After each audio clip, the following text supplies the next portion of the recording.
You're on. So this is the last in our Hilchos 101 series for the year, and this time we're going to be looking at the first 30 days of mourning, including rules for the mourner and best Shiva visit practices. Unfortunately, this is relevant for our community, owing to the recent reasons for mourning that have befallen us, unfortunately and sadly.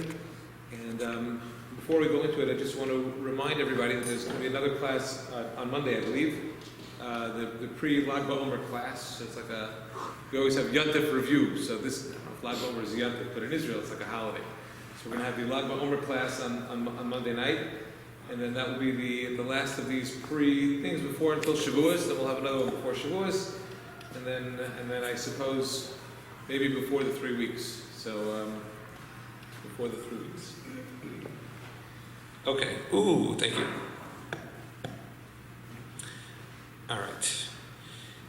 This is actually, unfortunately, this is a relevant topic, even after parents are gone, because sadly, most people in their lifetimes will sit Shiva in all likelihood more than just for their parents. There's the possibility that one will sit Shiva for a spouse, of course. There's the possibility for sitting Shiva for siblings. And as a result, I remember I was just telling I was in New York last night, so I visited my great aunt, who is, thank God, in her 80s, and I think doing pretty well. But I told her about my grandmother, not her sister, who was my grandmother, but my other grandmother, who over the course of 2 years, I think sat Shiva 3 times. For her husband, my grandfather, and then for 2 of her siblings who passed away, and maybe even 3. I don't even remember. But that was her. You know, in her later years, she just seemed to be sitting Shiva all the time. So it's an unfortunate reality, and of course, when a person is older, some of the the rules could be bent owing to the nature of just a person's needs, but also as a reminder that when we look at all of this stuff, the Shulchan Aruch refers to everything here as nihuge avelus. Nihuge avelus, minhage avelus. This means the customs and practices. How much of this is halacha? How much of it is absolute?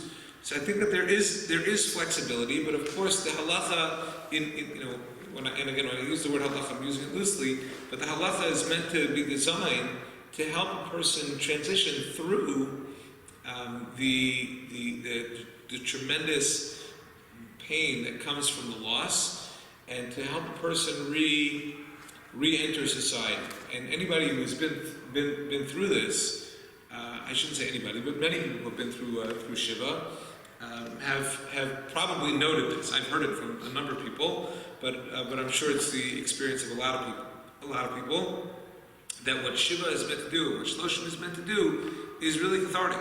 And there's actually a halacha, which I'm just going to mention now by way of passing, but there is a halacha that says that a person is supposed to not get too overwhelmed by the loss. In other words, you're not allowed to mourn too much. If you mourn too much, you're doing a disservice not only to yourself, but even, to yourself maybe that's bad enough. You have to l'reacha kamocha, right?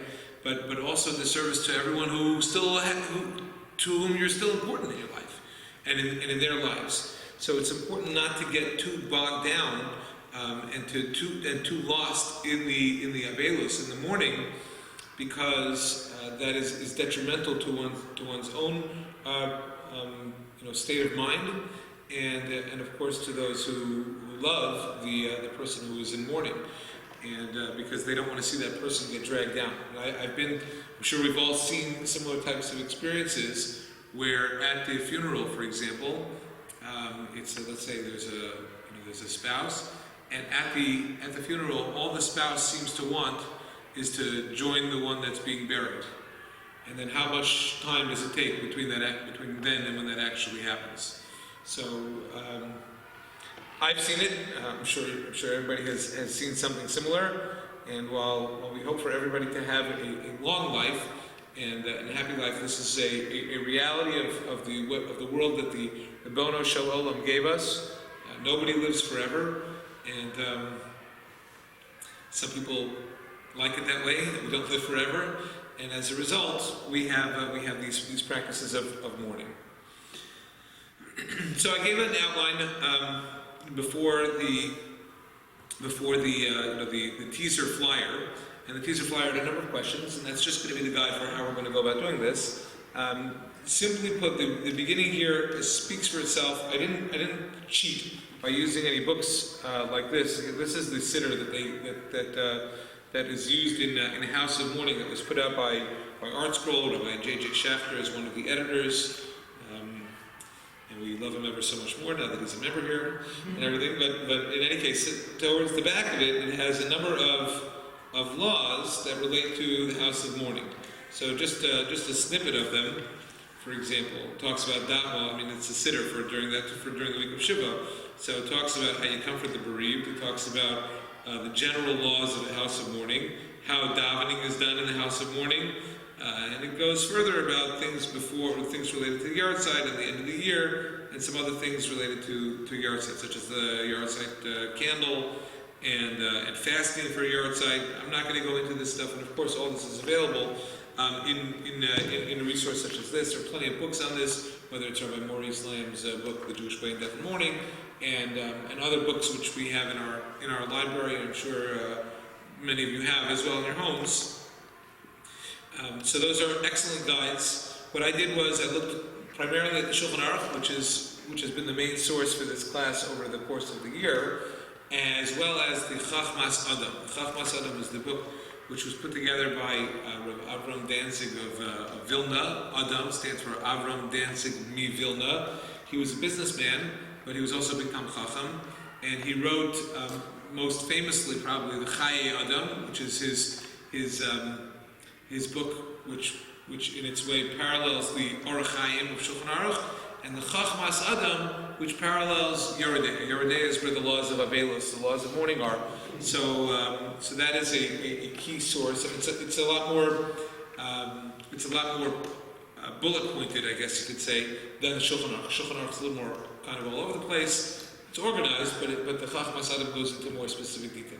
So I noted where these particular laws came from, but these are straight from there. So I just want to read through them in terms of aninus. So just to define aninus, aninus is the time period from when the relative dies before the burial, and there are do's and don'ts, things that one should do and things which one should not do. And the most important principle to bear in mind is that because halacha assumes, and halacha, by the way, makes clear that even if you've delegated all the responsibilities of preparing for the burial to other people, nowadays for sure, I mean, even in old times there was a Chevra Kadisha, the Chevra Kadisha took these responsibilities, but because even nowadays there's phone calls to be made, and there's bills to be paid, and there's organization to be done in terms of the time and whatever other logistics, so halacha assumes that you're busy, and because you're busy dealing with tzarchei hameis, right? One of the things which is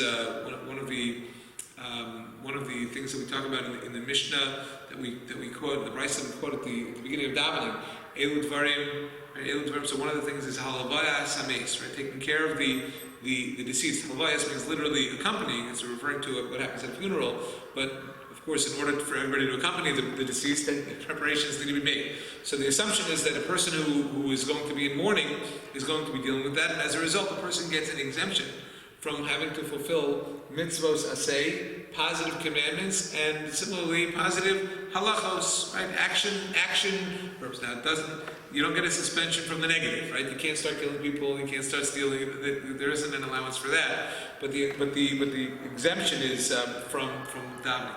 So just not that there's so many funny stories when it comes to this, but I do have one funny story.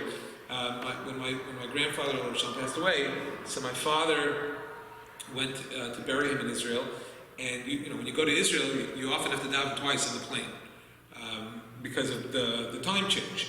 So my father likes, especially when he comes back from Israel, he likes to take a long nap. So I don't think it's a secret. He takes a pill that helps him go to sleep, and then he gets a long enough way back. But going to Israel, you never get to do that because you've got to daven twice. But here he was an onaim, and he didn't have to daven. He was exempt from davening. And it was such a unique opportunity for him to take that pill going to Israel, because once he wakes up, that's it, he's not going back to sleep. So it was a great opportunity for him, and he took the pill and he went to sleep.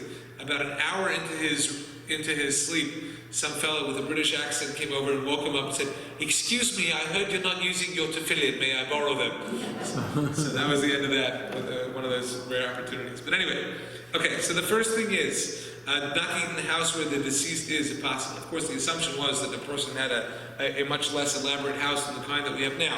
So ideally, a person should eat in a friend's house, but if not, then the Shulchan Aruch talks about placing a mechitza between you and the deceased. Of course, nowadays, if the deceased is in a room, then the wall would suffice as a mechitza, and a person could eat in the house. But there are a number of things that a person should try not to do.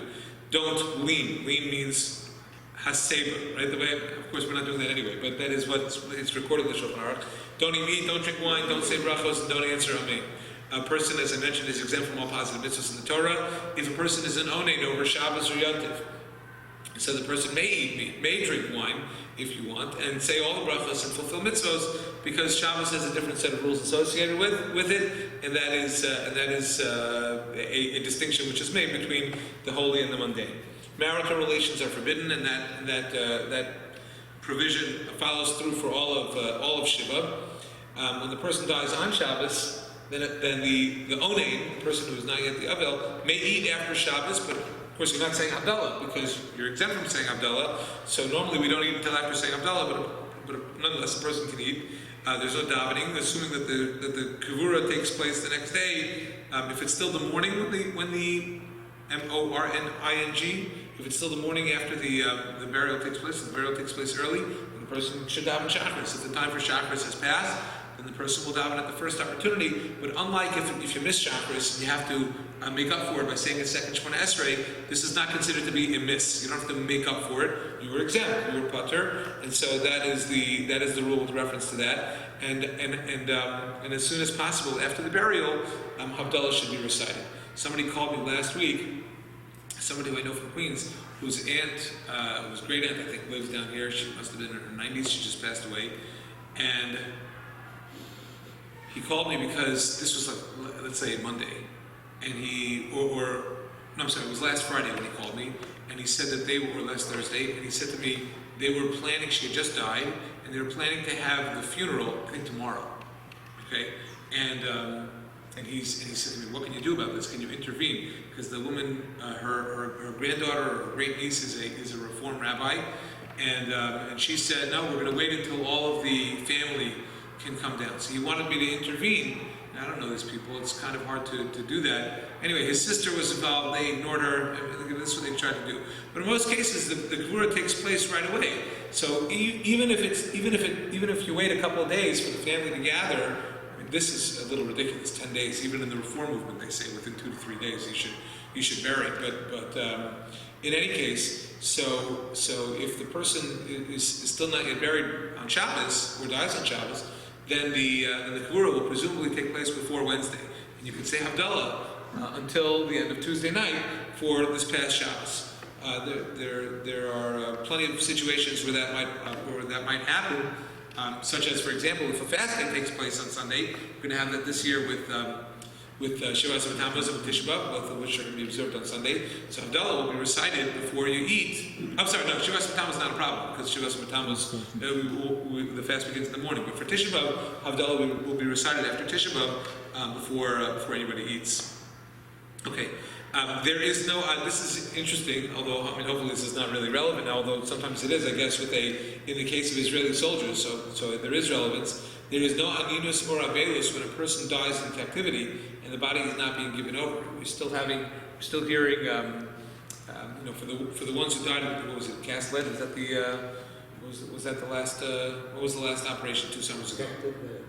Protective edge, right? So there were a couple of soldiers, Hadar Golden, Shem Kondamo, and another one, I don't remember his name. And so I don't know if they sat shiva, but according to this halacha, they wouldn't sit shiva until they get the body back. And certainly for the soldiers that have been missing for a long time. So I don't know what the families did, but according to this, they wouldn't have sat shiva yet or had their aninus or avelus because there's no closure yet. The whole idea of being able to move on is that you have closure. Closure comes from burial. And there are other circumstances. So the truth is, so according to the next law, maybe they did have an avelus, because mourning begins in cases of a lost body when the relatives give up hope of burying. So the examples that the Shulchan Aruch records there is if somebody dies at sea, right, and is lost overboard, and they know that the person is dead. Right? The assumption is that the person is dead. Not the assumption. In other words, they know. Or if a person is on a safari somewhere and they get attacked by an animal, and there's no way to gather their remains. So when they give up hope of having any chance to bury, the truth is the Holocaust would be a great example. When there's no way to find. So I'm still reading this Naftali Lavi book. He's liberated from Buchenwald, and while I don't remember where he was at the time when he found out that his mother had died 2 months earlier in a different camp in Ravensbrück, however that's pronounced. And so at that point in time, he started saying Kaddish. I don't know if he had the opportunity to really sit Shiva, but that was, he knew there was no way to do a burial, so he started saying Kaddish for both of his parents and for his brother who had perished in the Holocaust. Okay, and finally, when it comes to Aninus, so the Shulchan Aruch tells us you don't take off your shoes, you don't wrap your head or turn over your bed until after the burial. The signs of mourning don't kick in until after the burial has taken place. There are some who say to start not doing the different prohibited items of avelus, which I put here in these bracket parentheses, but that is not necessarily the completely accepted custom, especially if a person is, if there's going to be a wait time between the death and the burial, so to refrain from washing and anointing and greeting people, even though it may be difficult because of what's going on, but it's not universally accepted that those practices are in place. When does Aninus end? So generally speaking, the easiest way to look at it is when Kavura takes place, when you're present at the Kavura boat. Sometimes what happens is people will send the body off to, let's say, Israel, or from here to New York or to some other state. And if there are if everybody's going to the burial, so fine. So then they wait until the burial. But let's say there are people who are staying behind, some people can't travel. Or in the case of going to Israel, one person's accompanying the mace, but everybody else is staying behind. So what do? So for the people who are staying behind, and this is a lot easier, by the way, if you have what's called the Gadol Habayis. So the example that I gave you before, my grandfather, so my grandfather passed away, so my father was an only child, but my father went to the Kavura, but my grandmother stayed behind, and she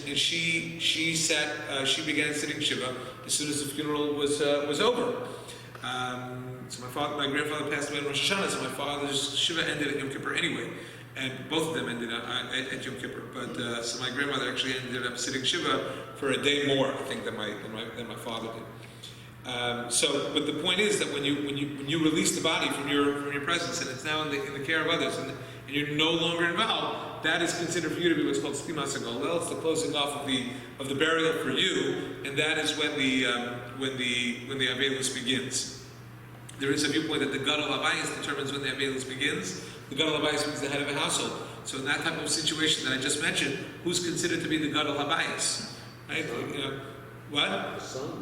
Right, so theoretically the son, but maybe the wife. So you could say that she takes over her household, and if she takes over her household, then maybe she's the Gadol Habayis. So in either case, in that particular circumstance, I don't think it really mattered. But if we're talking about a lull of a few days, so usually what people do is they'll start sitting Shiva, and then the other person they'll be on separate schedules, which is it's a unique area in halacha where you see that a practice which is binding, whatever way that it's binding on the family, could follow different schedules owing to the particular circumstances that people find themselves in. Okay, this is the next question is, which clothes are torn and when? Is there a difference between if the deceased is a parent or a sibling or a spouse? So first of all, a couple of laws related to tearing. The tearing, the kriya, takes, so that it's basically instructions given to Aaron's son. This is all from the Chachmas Adam, Klal Kuf Nun Beis. By the way, you'll note that it's called Sha'ar HaSimcha, right? The gate of joy. Sha'ar HaSimcha, you open up to the gate of joy. What do you find? Hilchos Avelus. It's like in the Art Scroll Siddur, when it calls the section which they translate to death and bereavement. You know what they call it in Hebrew? Inyanei Smachos, right? Items of joy. Why are they doing that? It's what's called Lashon Sadin Ahor. Right? You don't want to speak in a negative turn. It's just like when we refer to the sin of cursing God.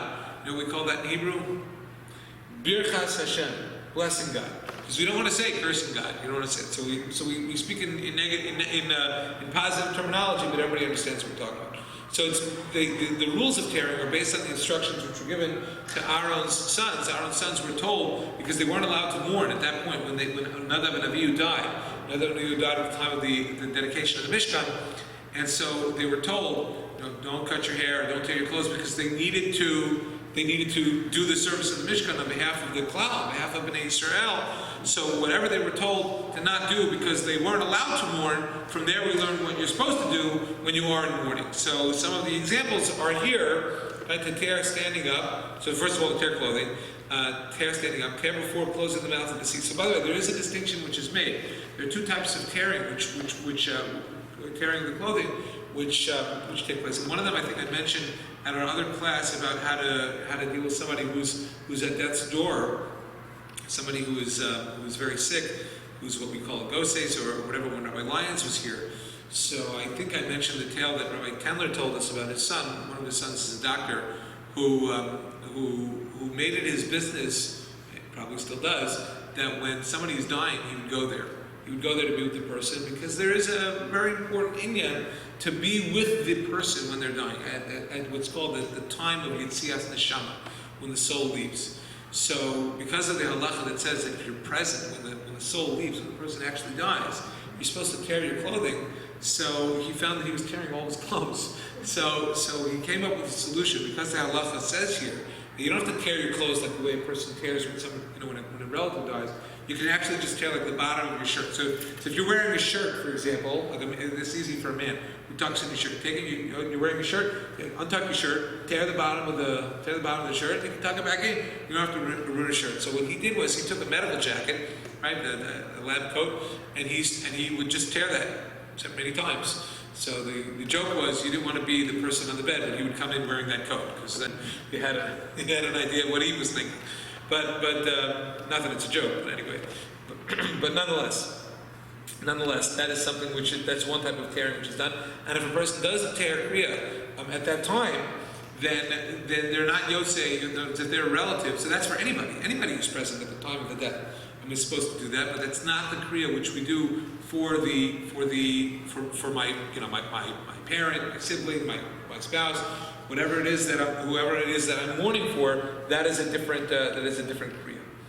There are a lot of different opinions as to what is done at the time of death as opposed to what's done later. So one of them that the Chachmas Adam mentions is Seit Tziddik at that time. We usually do it at the Kabura. Some might do it at the time of death. We tear. Okay, so now we're getting into now it's just switching from at the time of death to at the funeral.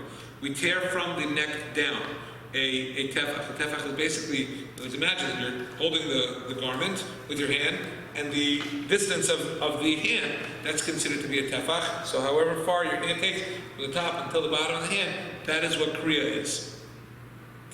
Right. So anyone other than for the parent, you only tear the top garment, but for the parents, every layer until the revealing of the heart.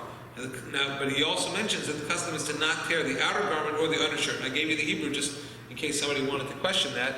So I'm not sure, maybe that's referring to an overcoat, because I know that the custom is to tear a suit jacket, but maybe not. Because that's considered to be it's a garment for honor. Not to tear the undershirt. So that is not considered to be a garment. It's there just to protect the skin or to protect from the sweat, to protect the clothing from the sweat. So that doesn't need to be torn. So what we're primarily talking about is a shirt and anything which is considered to be a garment that is not additional for covet, for honor, or for, I guess, maybe for the cold. And for all relatives except for the parents, the custom is to tear on the right side and to do it in private, whereas for parents, the custom is to tear on the left side, which is over the heart, excuse me, and in public. Which side, however, is not ma'akev, so in the event that you find that the person leading the funeral or the funeral director has steered you wrong and you tore the wrong side, you don't have to say, oh man, okay, tear the other side. It's done, it's okay. And again, that goes just back to the idea that what we're talking about are nihuge avelos, hugging customs, but not things which are automatically binding. All tearing can be done with a utensil, with a knife, except for parents, which should be done with the hand. If a person changes clothing during Shiva, for a parent, they've got to tear the new clothes. For anyone else, one need not tear again. Generally speaking, we try not to change the clothes, change underwear and all that, and those customs, I think, are known to people, but nonetheless, a person can change the underwear during the day, but because a person's not washing during the period of Shiva, so sometimes clothes could get really gross. And if that's the case, so one is allowed to change the clothing, but those are the rules which should be followed. Other situations for which Kriya is warranted, so this is just an aside, I don't want to get into it because it's not so much mourning cases of when a person dies, but it's more like if you hear about a Torah that was destroyed, or if people go out to war and you find out that they were decimated, so Kriya is warranted in those types of circumstances. And this is also from the Chachmas Adam in that same cloud. Okay, what are the rules of Shiva as the mourner? Okay, so I mentioned before that mourning begins at burial, and here instead of giving all the details, I just want to show you what the simanim and the Shulchan Aruch are entitled that deal with the laws of Shiva for the mourner. So if you look at the second bullet point on the back of the first page, you see you have number one, Isur Rechitza V'Sicha L'Havel, the prohibition against washing and anointing. So we're familiar with all these, because we all do them every year on Yom Kippur and on Tisha B'Av. We do them on Yom Kippur because we're like angels. We do them on Tisha B'Av because we're in mourning. So all the rules which are forbidden on Tisha B'Av are forbidden for the Avel during Shiva. That's one of the reasons why Rabbi Soloveitchik compared Tisha B'Av to the mourning of Shiva, and they are. So washing, in other words, taking a shower, taking a bath, sicha, anointing, which does not include deodorant, by the way. A person can put on deodorant on Tisha B'Av as well, and during Shiva. There are probably some people who are makpid not to, but that is not considered sicha. Sicha is more like oils or lotions, different situation. The next section is nilas hasandal, which is wearing leather shoes. The next one is Isur Tashmish Hamita, marital relations which are forbidden. And the last one is the prohibition against studying Torah. There are things which a person is allowed to study, similar to the ones which we have on Tisha B'Av. Eov, right? Sad stories or sad narratives from the Talmud, things that bring a person close to the idea that I'm in mourning, and what does that mean? What that translates to for me, so that the mindset is focused on the idea of being in mourning and not so much suffering, but just mindful that this is not a normal time for me. So sitting on a low chair as well, that's something which we do on Tisha B'Av. On Tisha B'Av, we don't eat drink. That's obviously not prohibited for the Avel. That would make a very difficult Shiva for everyone. So that is certainly not a prohibition. But nonetheless, these are the main rules. At the same time, the rules of conversation also apply, but they apply to both when it comes to the laws of comforter, and that's the next section here. What are the rules of Shiva as the comforter, or what is the best way to conduct oneself in a Shiva visit? So the Chachmas Adam actually quotes the first sif in Shulchan Aruch. So I gave you that, and then I gave you the second sif as well. I want to read it with you. This is in the Shulchan Aruch, the Shin Ayin Vav in Yerodei. The Chachmas Adam is Klal Kuf Samach Gimel. Ein amenachim rashayim liftoach ad sheyiftach avel tchila. Those who come to comfort are not allowed to open up the conversation until the Avel, the mourner, opens up the conversation first. The Avel may say Barosh, and the Avel is sitting at the head. V'chevan shenena ha'avel barosho be'inyan shenira shepoter etzemenachim ein rishayim leishav etzlo. As soon as the Avel makes some type of a move that basically says, "All right, you can go," then the people who have come are not allowed to sit there anymore. They have to leave. The mourners never need to stand up. They don't need to stand up for anybody who comes in. Okay, so this is a two-way street that we're talking about. The mourners need to know what their rules are, and the people who come in need to know what their rules are. And this is unfortunately probably the biggest mistake that everybody does when it comes to Shiva, where people say all the wrong things and definitely lose the focus in terms of what's supposed to be taking place. I was just rereading a story that I heard, that I read, that Rav Lichtenstein recounted, in which he talks about when Rav Hutner was his Rebbe before Rabbi Soloveitchik came onto Rav Lichtenstein's life. And so when Rav Hutner's wife passed away, Rav Lichtenstein came and they had a very heart-to-heart conversation for an hour. And Rav Lichtenstein recounts, when he tells over the story, that Rav Hutner got really, really upset. So upset because he told him how some Talmud Chacham came in and a number of them were trying to tell him how his wife's death was a good thing and how he should understand that.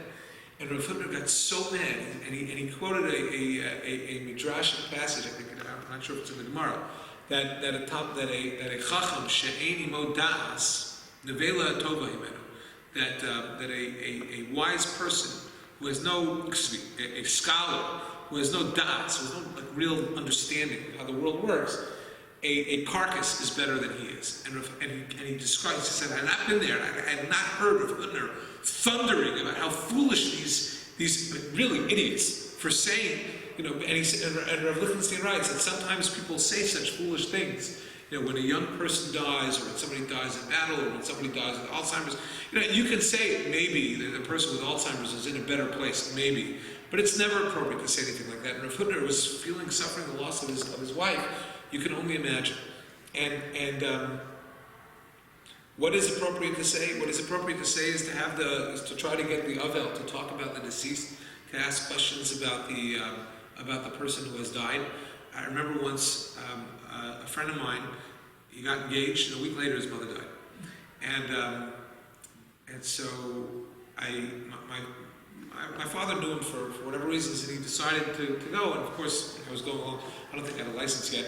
And then we went there. And there were 15 yeshiva guys sitting in the room, and they're all following us halacha. Nothing to say, and which is okay. So we're very uncomfortable with silence, but that's really what's supposed to happen.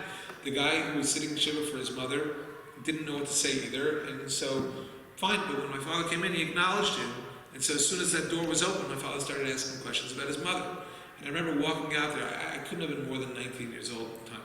And I said to him, "How'd you do that?" And he said, he's a very seasoned rabbi, but at the same time, he said, just ask questions. You just ask questions. Where did the person grow up?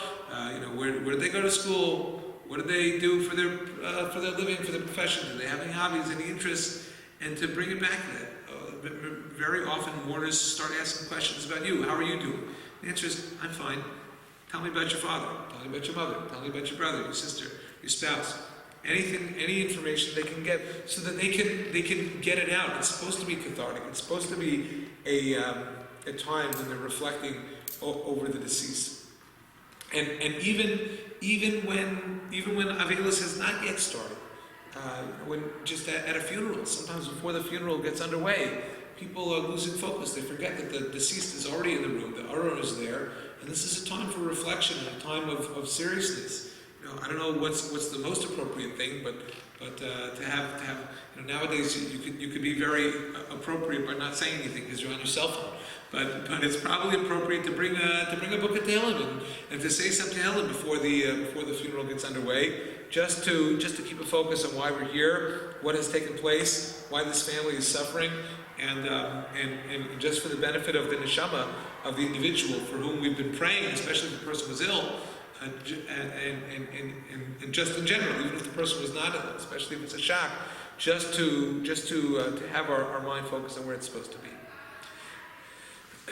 The next seif there, somebody comes and stands and says, no, if the avel stands, you say to him, shave, which means sit down. Unless the person himself is a mourner. The whole point is you say, sit down in the morning, shave b'chol ishacha. You don't have to get up for anybody. You are in the circumstance which the prescription for you is to be in this seat. You don't have to feel like you need to treat others in a manner which is not befitting for this particular time. Okay. Now, what are everyone's responsibilities with respect to the deceased from the moment of death through the end of Shloshim? We don't have the time to read through all this. I'm not going to go into this, but essentially, for the most part, the responsibility of everybody else. I'm not going to say ends with Shiva, but it's primarily focused in Shiva in terms of how we treat the mourners. Because remember, making a Shiva visit is covered l'chaim and l'mesim. It's covered for those who are sitting Shiva, and it's also covered honor being given to the deceased to show how important certainly the mourners are in our life, but even more so how much the deceased was, if not in our own lives, then in the lives of the mourners, and that means in our lives as well, because we care so much about the mourners.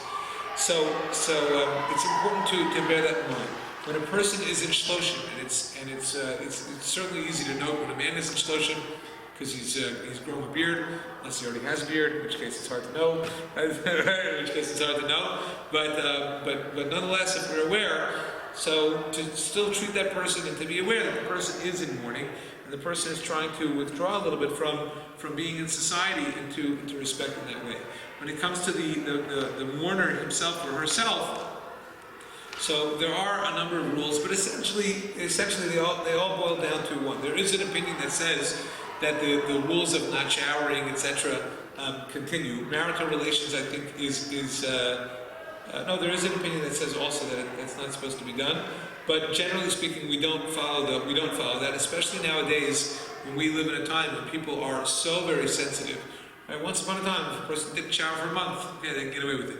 Nowadays, if a person doesn't shower for 2-3 days, they can't really get away with it, except during Shiva, then they can get away with it. But once Shiva is over, a person should take a shower. That's not our world. And this, by the way, is a very unique circumstance because the Ramah even says here that a person should, if a person shouldn't be showering, this is a very strong minhag, ein l'shanos. So it's funny because he uses the exact same language about kitnios, but I think that while we listen to him for kitnios, we don't change the minhag on Pesach to eat kitnios. We don't listen to that ein l'shanos when it comes to saying that you don't wash for the whole period of Shloshim.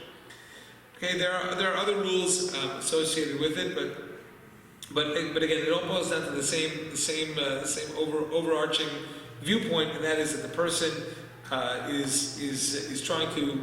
They're not as away from the community as they were during Shiva, but they are still somewhat separated from the community. There are questions as to whether a person can get married during this time period after Shloshim. So during Shloshim, no, but after Shloshim, there is the opportunity if a person is single and is looking to get married, a person may get married. If you look at the bold, where I have it here, Din She'ela Shalom Ba'avel, Sif Al, just look at there. Okay, Mishiva Ad Lamed Shoel B'Shalom Acherim, Shem Shruim B'Shalom, Ve'en Acherim Shoelim B'Shalom.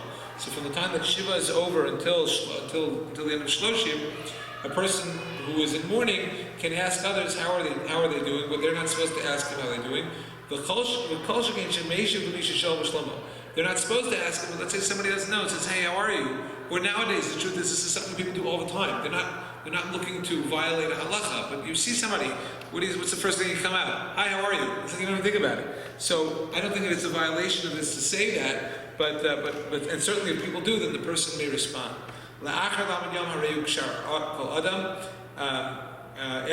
the shloshim is over, a person, anybody who is just observing shloshim is like everybody else. Right? All other relatives.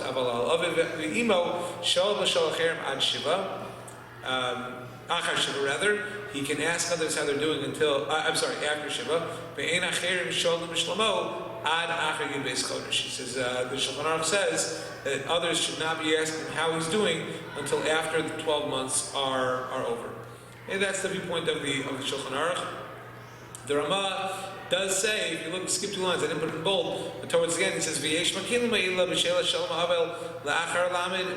that there are those who are lenient about asking the Avel how he's doing after Shloshim. He says He doesn't have, they don't have a good reason.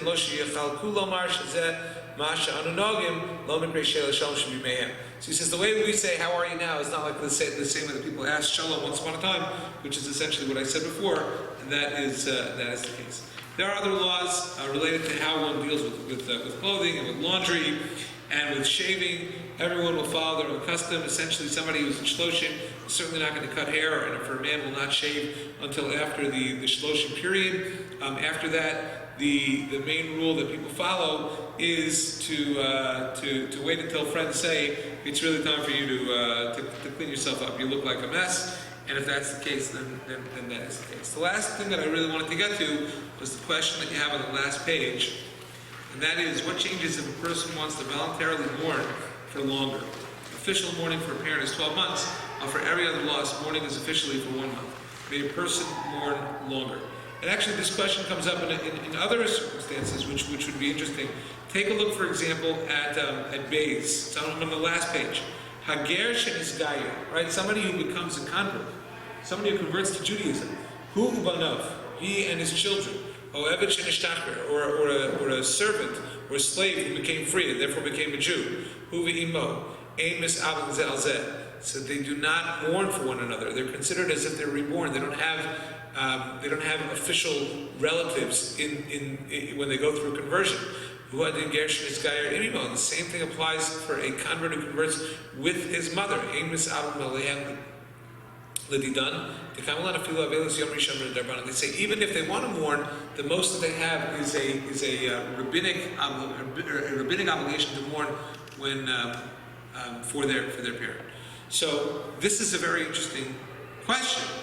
Right, here you have people who are Jewish and they love their parents, but just because a convert leaves their parents' faith to join the Jewish one doesn't mean that they've left their parents. In many cases, not all, but in many cases, converts have a wonderful relationship with their parents, and their parents respect their choices and their lifestyle and all that. So their parent dies, they want to mourn. But halachically speaking, and if their parent is Jewish, if the parent also converted, they don't have to mourn for them. So what do? So the answer is, by the way, sometimes this happens, and sometimes this happens where a Jewish man marries a woman, and she has a conversion, which is questionable, but then they become Bali Tshuva, and then they go through another conversion. They've already had children, so the children, they do a Gir al-Chumrah. Officially, they're not related to their parents. I'm saying halachically, they're not related to their parents. They're all Jewish. So what do? What do they do when it comes to sitting Shiva? So the answer is they're going to do what's called a voluntary Shiva. Because, especially if people don't know, they're not looking to open up take all their skeletons out of the closet, they can do a voluntary Shiva, for example. What does that mean? Well, they'll sit on a small chair. There's no halacha against sitting on a small chair. They'll tear their clothing. There's no halacha against tearing their clothing. And what they can do though is they can actually take a shower every night. They can, and they can do laundry because they're not required to mourn in the same way. What happens if a person, let's say there's a sibling or a child dies, unfortunately, and a person wants to mourn for that person for the whole 12 months. Let's say Kaddish, we had it in our shul this year. So is that person allowed to do that? So of course the person can do that. The person can opt to say Kaddish, especially the person that said Kaddish for parents. There's no question that the person can say Kaddish, even if parents are alive. And we're talking about Kaddish for a sibling, or Kaddish for a child. Well, Kaddish for a child, there's nobody's going to object. So a person can ask a parent, do you mind if I say Kaddish for my brother or for my sister? And if the parent has no problem with it, then the parent can say, yeah, sure, you can do it. Do they have the obligation? No, they don't have the obligation. It's voluntary. What does that mean in terms of like being a chiyuv? So the answer is, halachically, they're not a chiyuv. They're not a chiyuv. It's a voluntary form of mourning. Does that mean that they can never get the Yom? No, of course not. There's a sensitivity which should be in place to allow for such a person to lead the davening, even when it's appropriate. But as far as if we're talking strict halacha, then after Shloshim their avelus is over, and while they can say Kaddish, they're not officially what we would call a chiyuv. What about the bracha Dayan Hamet? What? Can you make the bracha dayan hames by kriya or not? Right. So that's a good question. That's good. So I don't even know the answer to that one. I mean, I think that the truth is that the bracha could probably be said anyway, because we say that bracha on bad news, but we generally speaking we just say baruch dayan hames. So I mean, look, there are ways to fake it, and there are ways to fake it very well in the event that you can do it. I remember once asking Rabbi. I don't want to put him on the boondocks for this. I asked a certain rabbi who was a known fellow, not a known fellow, a known person, that. And I was called to do a bris for a circumstance which was very questionable whether the child was actually Jewish. And he said to me, "Can you get out of it?" I said, I'm not sure if I could or whatever. He said, "Well, if you have to do it and you don't want to say bracha, say Baruch Atah Adomai Elokeinu melech haolam." They're not going to know the difference. So I said, okay, I got out of it. I didn't end up doing it. I've never gotten myself into circumstances like that. But I suppose something like that could be pulled off nonetheless. And besides, the rabbi is leading it, saying, repeat after me. So repeat, Baruch, now say Atah, now say, so it's not really a bracha anyway. And then this way, the skeleton doesn't come out of the closet. Okay, all told, the main things that I wanted to bring out here is that we do have a form of mourning which is proper and appropriate. There are plenty of guidebooks for giving us how to get through Shiva, how to get through Shloshim. There's a mindset that people are supposed to have, and remember never to get too drawn down by their Shiva. If their Shiva destroys them, if their Avelus rather destroys them, then they're not doing Avelus right, and they're not living the life that we're given in the right way. It's okay to feel pain, it's okay to suffer, but it's not okay to suffer forever. Okay, and that is something which is a very, very important thing to bear in mind. This is especially a challenge for people who lose a child. Right? There's an emptiness and a pain which never goes away, but that's the distinction between pain and suffering. Because many people who have lost a child, my sister told me this when she lost her daughter, that people who she knew who had seemed to have very full and happy lives, came out and told her, hey, guess what? We also lost. And from there I learned that people can have full lives despite that emptiness which never really disappears. And that's an important thing to remember. Certainly in any type of circumstance, certainly when it's the normal way of life, when a person loses a parent, they shouldn't be lost to that mourning forever because they have their own lives to live. And of course the parents want them to be lost in their Avelus forever. And the other main point that I just want to reemphasize is that hopefully whenever we find ourselves at a Shiva, whether on the mourner side or on the comforter side, and obviously we're hopefully going to be comforters a lot more often than mourners, that we should remember to keep the conversation focused, not talk out of turn, not talk when we're not asked to, and yeah, it's okay if it's quiet. Quiet is good. Quiet is so much better than the nonsense which goes on too often at Shiva houses when people talk about things which don't need to be spoken about ever, and certainly not at a Shiva house, because the mood and the aura which should take place is one which is reverence for the person who has died, reverence for the idea that we are in mourning, this is a house of mourning, and just a way to uplift the spirits of the individuals. Listen, if they want to talk about it, okay, maybe they don't know how to do Shiva, maybe they don't know how to cope. So it's our job as those who know the rules to go over to them and when they're talking to us and engaging us, say, great, let's talk about your mother, let's talk about your father, let's talk about the deceased, so that the focus can stay where it belongs, because that is how Shiva is meant to be practiced, so that everybody who finds themselves in such a situation can keep the focus and hopefully get what they're supposed to get out of the Shiva, and may that focus carry them through the Shloshim and through the Yud Beis Chodesh. It's not just about practice, not just about dotting my I's and crossing my T's. Yeah, I didn't go to the wedding, I didn't go to the bar mitzvah, I did Shabbos properly, I didn't, and this. It's not just about that. It's about how we draw ourselves from the deceased for the inspiration and slowly bring ourselves back into the community that of which we are a part. That's what the mourning process is meant to be. And if we can be mechazek anybody who we find in this type of circumstance and give them the proper guidance without being insulting, without being insensitive, but being very sensitive. I'm here because I want to hear about your loved one, and hopefully we can do our own. We can have our own hashpa'ah on the world in which we find ourselves by making sure that the avelus is done in a manner which is befitting for the mace.